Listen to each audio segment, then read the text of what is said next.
Hey, y'all, welcome back to Right at the Wire. Well, we had some Breeders' Cup preps this weekend I think we ought to take a look at. That certainly will have implications. We had three at Belmont at the Big A. Four, really, but the Joe Hirsch is unavailable, so I apologize. I'm not able to show that to you. But we also had the Vosburgh for the Sprint Division, the Woodward for the Classic, as well as the Gallant Bloom, which was a really interesting race for the Filly and Mare Sprint. And then concluding, we also have the Awesome Again that'll have implications for the Classic that was run at Santa Anita, especially important because that's where the British Cup's going to be this year. So let's take a look at them. So the first one we're going to take a look at is the Gallant Bloom, which is a Grade 2, 6.5 furlongs for fillies and mares, 3-year-olds and up. And the notable ones are in here, of course, are Caramel Swirl, as well as Sterling Silver and Undervalued Asset. And really the big thing here is that your prominent horses are all coming from off the pace. So an early pace runner would definitely have an advantage here. I apologize for the quality. This is the best I could get that didn't freeze up on me, so I'm sorry about that. And like I said, you can see Headland awful quick to get to the lead right away, and I thought that was a smart move to do that, to rush right up. And got some pressure from Remain Anonymous and Begain, but Headland was definitely on the engine and ran a really nice race, I thought. We'll see there was some drama later, but for now, looking pretty good. Got off at a fairly soft pace, I'd say. Soft fraction early, 22 and 3 for a sprint. You see Caramel Swirl saving all the ground. Undervalued Asset and Sterling Silver a little wide. Outside is Sterling Silver. Caramel Swirl is 6, now 5 lengths from the Sterling front. Silver's getting the idea. We better go get him, because if we don't, he's gonna walk on this one. Caramel Swirl right on the rail, had position. Undervalued Asset boxed in, was kind of unlucky. But you see Sterling Silver making his move, but lugging in, and boom, right there. Caramel Swirl had to check sharply and took advantage of it. Sterling Silver took the lead, but he was going to come down as well as Headland. I don't think Headland really did that much wrong, to be honest, in that race. I thought he maintained his position. I think that was a favorable decision by the stewards, but certainly Sterling Silver guilty of a foul, I thought. Next one we're going to take a look at is the Vosburgh, and it's a Grade 2 sprint at 7 furlongs for 3-year-olds and up, and obviously the most notable in here is Cody's Wish, and we'll see if he's recovered from his ill-fated attempt at the 2 turns at the Whitney. And we are ready for the Grade 2 Vosburgh.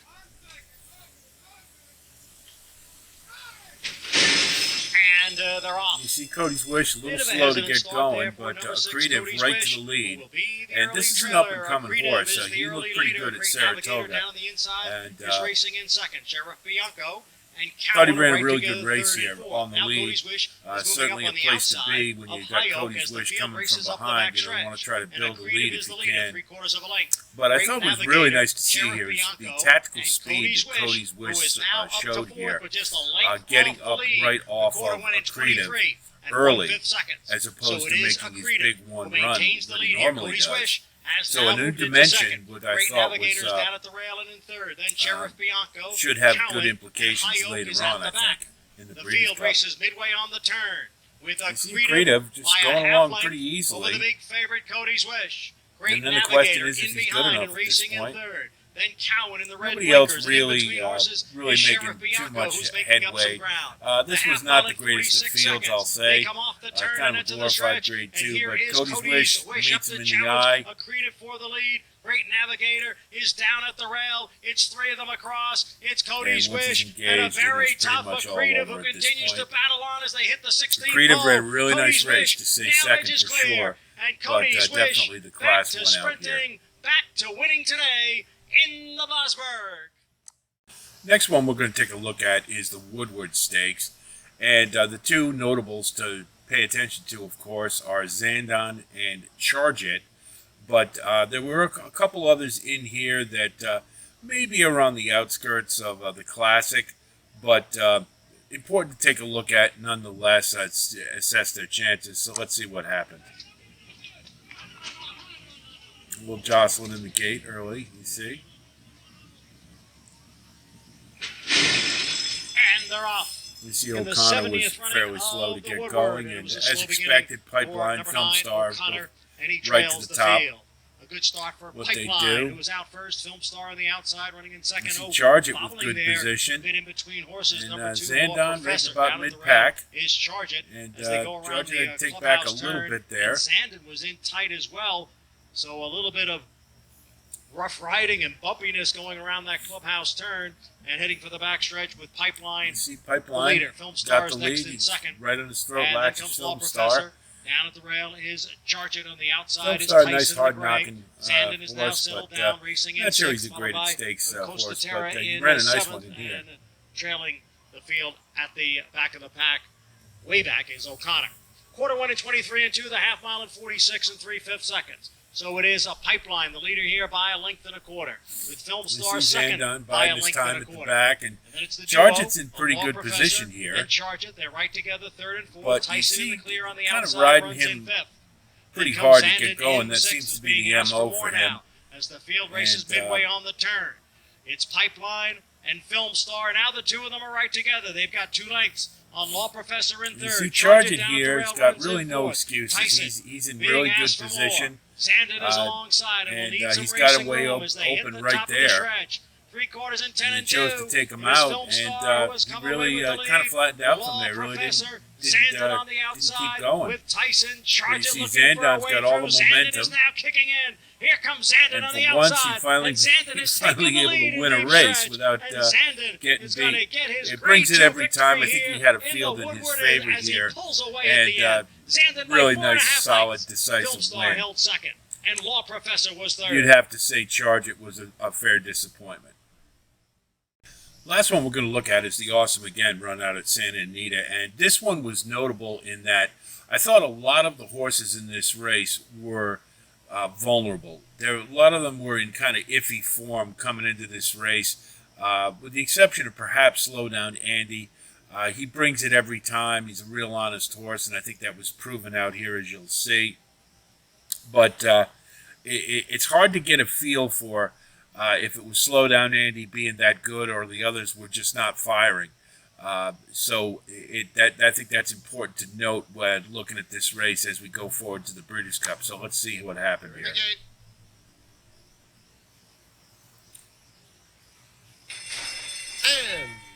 Pretty level beginning.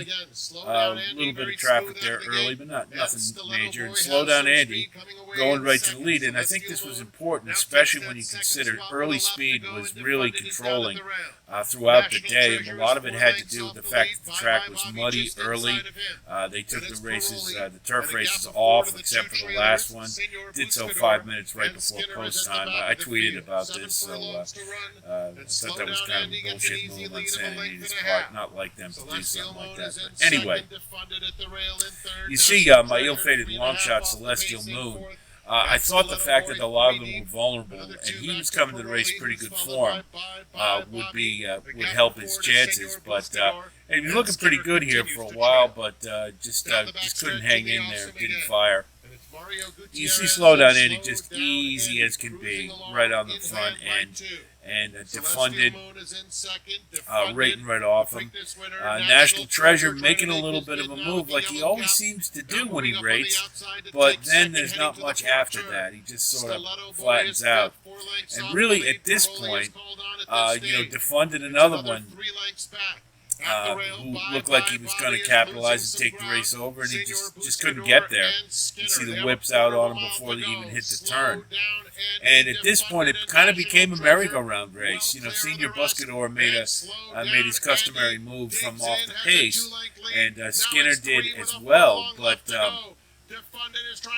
really, it's just these three at this point. Really no threat from the others. And it's a pretty easy win for Slow Down Andy, I'd say. But again, a lot of these were kind of vulnerable, so I'm not sure how we can assess Slow Down Andy in comparison to the others. Certainly going to have the home advantage being at Santa Anita for the Breeders' Cup, though. So those are the prep races. The Gallant Bloom was just such a funky race. I don't know how much we can take away from it. Maybe undervalued asset being a bit of a disappointment, a little unlucky with the traffic. Caramel Swirl I've always considered kind of a cut below the other sprinters, so I don't know if it's a really impactful race from that standpoint. The Vosburgh, I think Cody's Wish of all the horses who ran in the preps demonstrated that he's in great form. One turn is, I think, what he wants more. We'll have to see if they put him in the sprint or the mile. He did run 2 turns at Keeneland last year in the mile with no problem, and in the dirt mile, and I think he probably could again. We'll just have to see. I think the sprint division is going to be pretty packed, so probably a more logical landing. Good tune-up race for him. He was geared down. He's a classy horse, as we know, so I think he's coming to the Breeders' Cup in good shape. The Woodward, I think Zandon had a field that was to his liking. When the stakes are ratcheted up, I think he's probably going to do what he normally does, which is run a good race but end up with somebody beating him. He'll be in the exotics, but I don't think we saw from here he broke through per se to become a real win candidate for the Classic. But we'll see how he trains up to it. As far as the Awesome Again, I think Awesome Andy or slow down Andy. Took advantage of a couple of things. Number one, there was an early speed bias throughout the day on the track. It had to do a little bit with it being muddy early. It did dry out later, but I also think he had a lot of those horses in there who were kind of off form, in particular Defunded, who just, he ran a better race than he had, but still doesn't appear to be in top form. Again, it could be a tune-up, and we'll see. I'm guessing, particularly since the Breeders' Cup at Santa Anita, he's likely to fire. So we'll just have to see about that.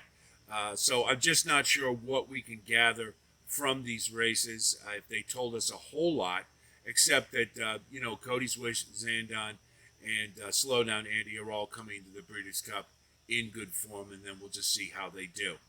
If you like content like this, please like and subscribe as always, and we do thank you for coming by. Looking forward to having you throughout the rest of the Thoroughbred racing season.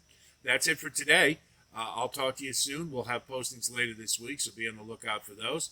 And until then, be well.